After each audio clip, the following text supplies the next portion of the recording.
So I am not a huge fan of these. It does have a spinning head. It's supposed to keep the birds away. The head rarely ever spins.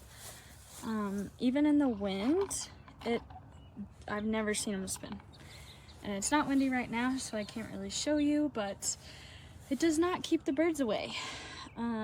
They do look a little scary. They are on these posts here, so I did get the 3-pack, so I put them in different areas, but yeah, it takes a lot of force for them to spin, and usually there are birds in my garden, so I would not recommend these to keep birds out of your garden.